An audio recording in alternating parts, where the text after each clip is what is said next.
The war on drugs is unwinnable.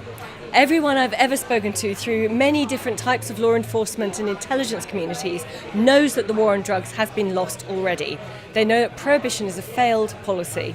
And for our politicians not to take expert advice, scientific advice and evidence around this is criminal in my view, because they should be doing this to ensure that they produce meaningful policy that actually serves the interests of their citizens. They're not doing that.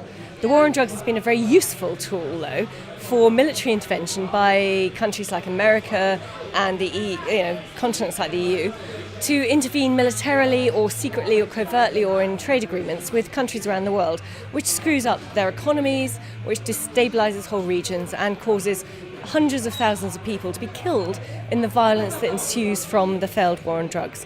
We saw with prohibition in America with alcohol in the 20s how violent those turf wars can get. With the current prohibition of other drugs, what we're looking at is a globalized version of that violence, that gang violence. And of course, also, a lot of the money from the illegal drug trade goes directly into the pockets of our terrorist enemies, who we then go and fight. So there's some strange circular business model going on here, which is not benefiting most of the world's population, but is certainly benefiting certain segments of our societies, such as the military industrial complex, the banking complex, etc.